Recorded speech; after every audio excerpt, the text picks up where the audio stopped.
bornes de gel hydroalcoolique sont réparties le long de votre parcours, ainsi que 18 points d'eau équipés de savon pour vous laver. Bonjour mesdames et bonjour messieurs, bienvenue à cette odyssée. Alors avant de commencer, petit rappel sur le port du masque, il est obligatoire pour les personnes âgées de plus de 11 ans. Nous vous demandons également en fin de représentation de bien rester assis puisque des agents vous donneront l'indication de vous lever pour vous orienter vers le bas de l'amphithéâtre.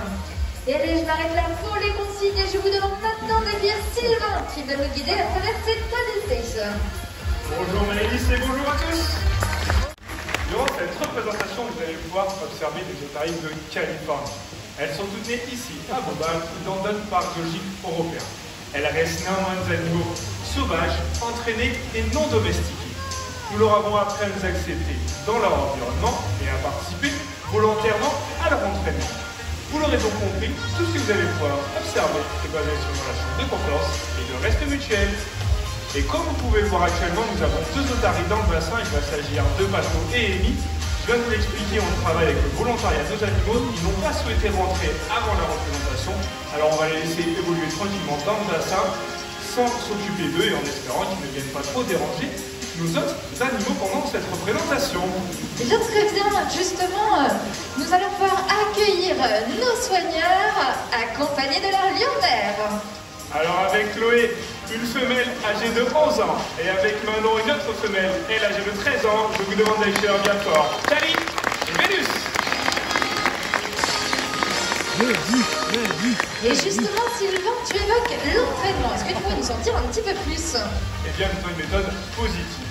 C'est-à-dire que lorsque nos animaux réalisent correctement ce qu'on leur demande, eh bien, nous allons les récompenser. Et à l'inverse, s'ils n'effectuent pas correctement ce qu'on va leur proposer, eh bien, c'est pas grave. Nous passerons à autre chose afin de revenir un peu plus tard au cours de la journée. Et justement, dans le public, d'après vous, quelle est la principale récompense pour nos otaries? Ils sont timides cet après-midi. Il n'y a personne qui répond, pourtant la question est simple. Le poisson, oui, mais pas seulement. Il y a également les encouragements, les jeux, les caresses pour certaines, bref, tout ce qui va pouvoir leur faire plaisir et surtout les divertir. Donc la ration quotidienne est répartie tout au long de la journée et distribuée lors des différentes sessions, comme par exemple la représentation à laquelle vous assistez. Et pour l'entraînement de nos otaries, nous avons besoin de 3 outils indispensables. Tout d'abord, une belle complicité avec nos animaux, mais aussi un sifflet que les soigneurs portent autour du cou et une target. Alors une target, si vous demandez ce que c'est, vous regardez bien, Chloé et Manon, elles vont sortir une perche avec un embout coloré. En fait, c'est une cible pour l'animal et elle peut être remplacée par le poing également du soigneur. Et pour commencer l'apprentissage avec nos otaries, nous allons leur présenter cette target. Lorsqu'ils vont venir la toucher, écoutez bien, nous allons siffler, ce qui va leur signifier bravo, c'est exactement ce que j'attends de toi. Nos otaries vont ensuite très vite comprendre et apprendre à venir toucher cette target, puis la suivre. Nous nous servirons de cette target un peu tel un crayon afin de dessiner les comportements souhaités, tout simplement pour stimuler une zone du corps de l'animal.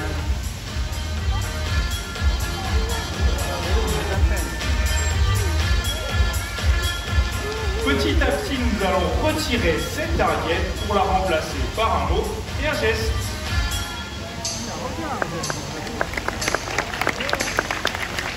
Et justement, une question qui nous est souvent posée par nos visiteurs, combien de temps prend cet entraînement? Bon, alors un peu comme nous, certains vont être plus ou moins à l'aise que d'autres dans des domaines. Donc à titre d'exemple, pour apprendre le même comportement à 2 individus différents, il peut nous falloir de quelques jours à plusieurs mois. Le but étant donc à chaque fois de s'adapter à chaque animal. Ce qui est certain, c'est que nos animaux ont besoin d'être continuellement stimulés. Ainsi, si vous repassez, vous pourrez constater que les enchaînements des explications ne sont pas toujours dans le même ordre, puisque nos séances d'apprentissage et nos représentations sont et doivent toujours être des moments ludiques pour nos otaries. Alors j'attire maintenant votre attention sur les formes qui sont présentes tout autour du bassin. On parlait de stimulation, donc là, Sylvain, est-ce que vous pourriez nous expliquer leur utilité? Eh bien, elles vont nous servir à stimuler mentalement nos otaries. Nous avons appris à chacune d'entre elles à reconnaître une forme bien précise. Et cet après-midi, pour commencer, ce que t'en penses, hein, Maëlys, qu'on fasse participer une aide publique avant de ton ballon. Bah oui, parce que là, les otaries te quémandent. C'est ça, un petit peu.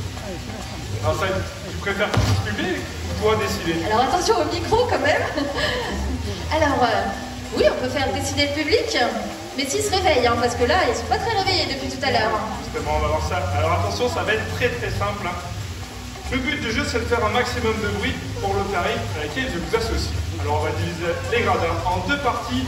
Ce côté est juste là, la toute petite partie, vous allez être pour Cali. Et attention, de l'autre côté, vous l'aurez donc compris, ça sera pour Vénus. Alors je compte sur vous.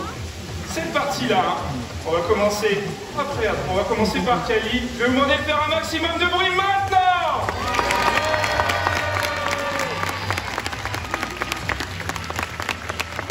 C'est pas mal, mais je pense qu'on peut faire beaucoup mieux. On va voir ça tout de suite. Alors attention, pour Vénus, faites du bruit!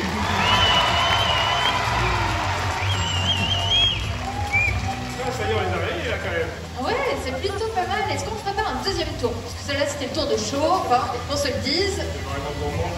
Alors attention, on va la refaire. C'est notre dernière chance pour Cali. Faites du bruit maintenant! C'est pour Vénus! On m'entend toujours à chaque fois.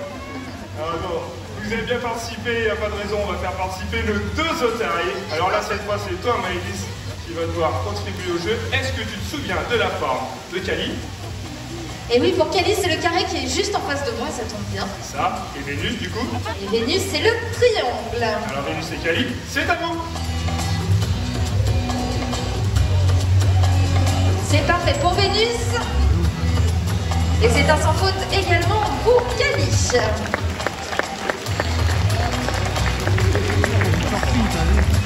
Nous allons à présent aborder un sujet qui nous tient particulièrement.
Et ces animaux sont très souvent confondus avec d'autres.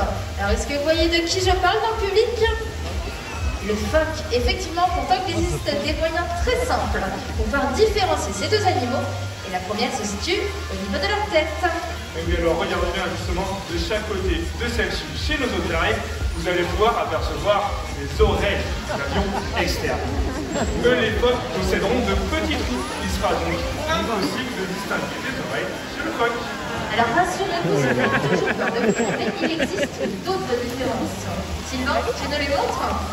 Alors, la deuxième différence là, va concerner le déplacement dans l'eau de nos otaries. Alors, nos otaries, pour cela, vont se servir de leur nageoire avant pour se propulser, alors que eux, les phoques, se serviront de leur nageoire arrière.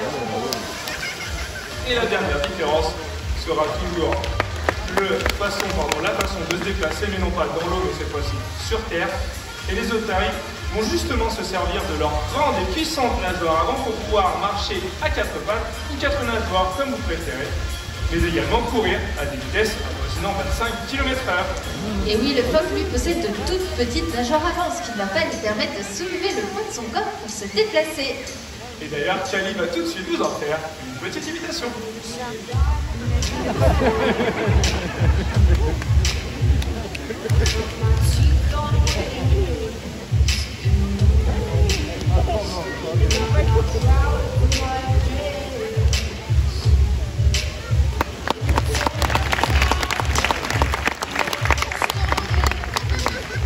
Donc nous venons d'évoquer des différences, mais il existe également un point commun entre ces deux animaux, notamment le fait qu'ils possèdent du poil. Alors c'est vrai qu'il n'est pas forcément évident de l'observer lorsque nos otaries sont mouillés, mais regardez bien, nous allons les caresser par rebrousse-poil.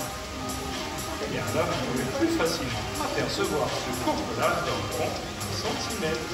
Eh bien c'est parfait, maintenant plus aucune excuse, personne ici ne devrait plus comprendre phoque et otarie, et ça c'est grâce à toi Sylvain, merci. Rien, avec plaisir Maïs.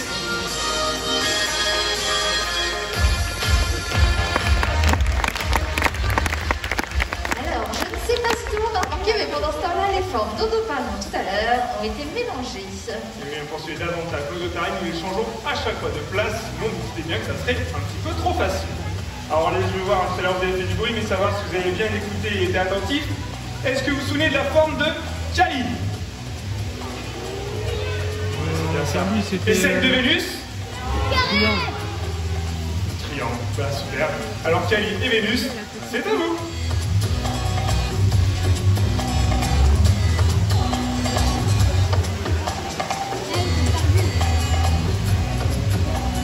C'est parfait pour Vénus.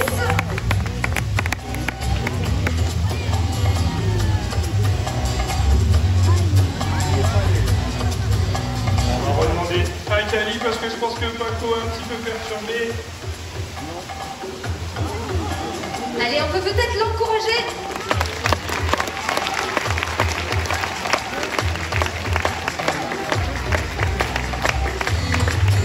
Et voilà, c'est beaucoup plus comme ça.